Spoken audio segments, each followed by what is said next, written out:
Welcome back. Of course, I'm wearing the same clothes because I recorded all of these in the same day. Because sometimes it's a lot easier for me to record them all at once when I'm kind of in that state of mind of what I want to talk about and what I want to tell you guys. So during this video, I'm going to do my best to keep them all 20 minutes or less. If I need to break it down into parts, I will, but I really don't want to make a video longer than 20 minutes for you guys. But I feel going through the background is very important because we can notice where that shift occurred and how I made that shift, okay? Because a lot of us, some of you may have already had experiences like this before where you may have like 5 or 6 people that have been telling you the same thing for like years, but it doesn't hit you until somebody else says it. And then you're like, oh, ooh, that's what everybody's been talking about. They've been telling you, but it didn't hit the same way as when this person said it. Or you're reading a book, or you have multiple teachers, and this teacher, you understand and you get it, but this teacher you don't. Even though they're teaching you the same stuff, telling you the same dang thing, but you understand it more when this person says it. Or it really hits you and you really get it when this person says it. How come you didn't get it all those other years? So we're going to talk about that. All right.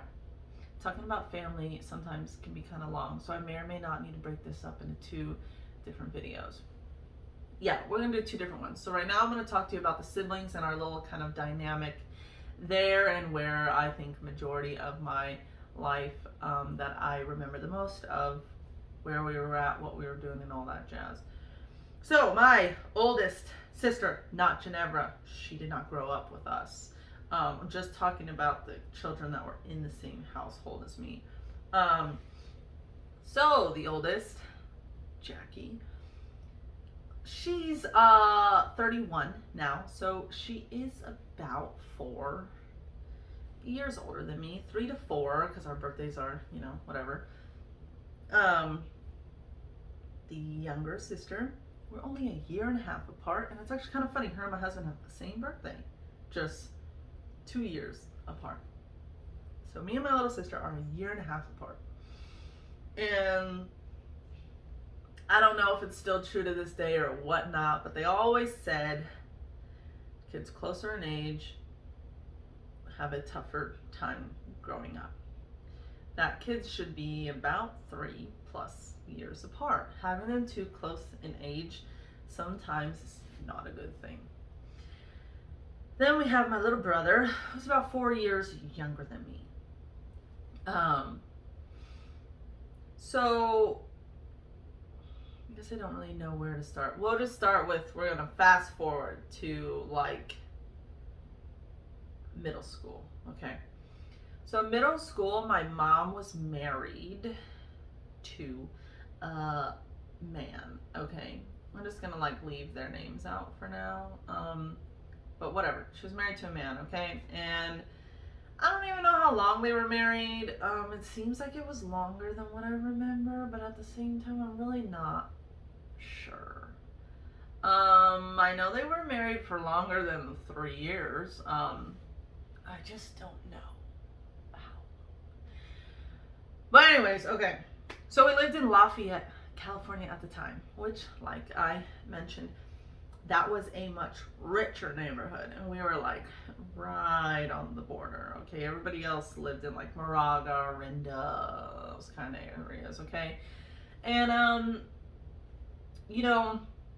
growing up back in that time, I guess, I don't know what parents do nowadays, but they didn't ever let the kids know what was going on in the relationship, which I understand. Kids, to a certain degree, should not know what's going on in the relationship, but at the same time, if things are uncertain or things are not going well, it should probably give us a heads up, okay? So that we're not like completely derailed by the situation that occurred, okay? But that's not the situation we're going to talk about right now. The biggest situation I want to talk about right now is my little sister. My relationship that I had with my little sister and that all of us had with my little sister.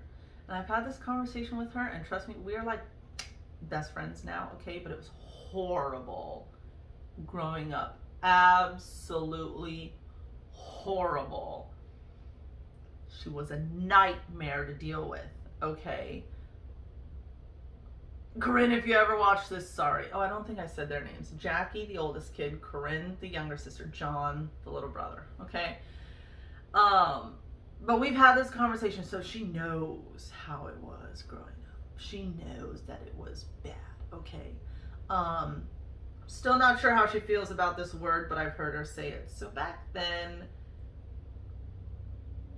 I'm just gonna say it, so sorry if it bothers you. She's like bipolar, okay? Very drastic changes in mood, very extreme, okay? And it was almost to the point of when she made that switch, she didn't recall acting the way that she was acting 10 seconds ago. Now part of that is probably my mom's fault for, you know, doing drugs when she was pregnant with her. Now, I think they did say, though, that my sister was not addicted to the drugs when she came out, so she wasn't like a legit, like, crack baby, but, like, some chemical imbalances and some, you know, problems with managing that mood. And now that she's older, it's better. It's not, I mean, but it was a very hectic household back then. But it was very, very difficult to be around someone like that. And it sucks when you don't have the resources to understand and know how to deal with somebody like that. It sucks that we couldn't afford to. Basically, what I'm trying to say is, like, we should have had, like, family, which we did have some family counseling, but it was kind of more of like, how do you feel that your parents are split kind of thing. Honestly, don't even remember half of those sessions. But what should have happened was we should have had some sort of teaching or counseling or something where somebody sat us all down and explained to us what is going on with her and what to do when she gets into those drastic mood changes. What can we do to help her? You know, because beating the shit out of her obviously was not a good solution. Sending her away to the other parent was not a good solution. Putting her on medication when you have no idea what it does, what she should be doing, how it should work, and all that was not a good idea. Every single thing that we did to her or for her growing up was not good. But growing up, when you're a kid dealing with that, you don't know. You just think she's horrible. And what else can you do when all your parents say is, oh, you better talk it out or you're going to fight it out. We're going to lock you in the room and you figure it out. You want to talk, then talk. You want to fight, then fight. And it was like, well, we're going to fight because talking didn't work. But guess what? Fighting didn't work either. We fought every single day. There was like not a single day that went by that we were not like beating each other, okay? And it wasn't good, okay? But there was nobody like to guide us in how to handle her. And then when you have a kid like that who you give her away to the other parent, they don't know how to deal with her either. Plus, they don't think she should be on medication. So while she's with the one parent, she's on medication. 6 months later with the next parent, she's off medication. But then 6 months later, she's back with the other parent, she's on medication. And then 6 months, you can't do that. When a kid is on medication, or you guys need to come to the agreement, if she's going to be on medication, she needs to be on that medication consistently. You can't flip-flop her on and off the damn medication. I don't know why they did that to her. To me, Still to this day, it blows my mind that they would do that to her. If that was the decision that my mom made, who had full custody of her, to keep her on that medication, she should have been kept on the freaking medication. They should not have done that to her. Or they should have had a legitimate discussion about this and then slowly got her off the medication. They should not have done that to her. Every single thing that we did to her growing up, we should not have done to her. But again, can't change what happened back then. We can't. There's nothing that we can do to change that. And it didn't really hit me until I got a little older, especially realizing that my mom's very similar. That she gets a lot of that from my mom. And that apparently my mom used to take medication for that as well. And you can tell when someone's on their medication and when someone's off their medication. You can tell. And it just wasn't until I was older that I was like, yo, like, what the fuck? What were we doing? Like, what were we doing to her? What was the doctors, the people, what was everybody doing? Like, well, we had no idea what the hell we were doing. That's why. Like, nobody guides anybody in the right dang direction. They just do whatever they want to do, and then you gotta figure it out. And that's not a good way to go about things, okay? And we learned that. Just, we didn't learn it until we were older. I do think that if we would have had better resources back then, or we would have had somebody to guide us through those things might have been different. But we didn't have that. And I think I know I was either in high school or just out of high school. I think I was just out of high school. My sister was living in Oregon at the time. And one day I had just called her out of the blue. And I was like, dude, I gotta talk to you. Sorry if I cry right now. But we put her through some shit, okay? Like, I called her and I was like, dude, like, I gotta apologize. Like, I don't know what I was doing back then. You know, I was a kid and this is the only way to get through to her, the only way to deal with this. Well, that we, you know, since we weren't given any guidance, and it just was horrible. Not only was it horrible the way that she acted and the way that she treated us, but then it was horrible for us to add that on top of that. And the fact that your parents didn't really even do anything was kind of like, what the fuck? Like, what? That's why I said, what were any of us doing? Like, it just, I don't know, you know, and so we had a conversation for probably like an hour, and we both cried over the phone because I was just like, dude, like, I'm sorry. Like, and she knows that she was horrible. But when you have intense mood swings like that you can't control, and then everybody blames you for all of their problems with the other children, for their problems in their marriage, for their problems, whatever, you're the problem, that's a huge problem. You can't do that. Especially to a child that has no idea what is going on up there. How are they supposed to fix that? How are they supposed to try to adjust it and control it when no one's helping even her to understand what is going on with her? And it's one of those that still upsets me to this day, because she now has a child.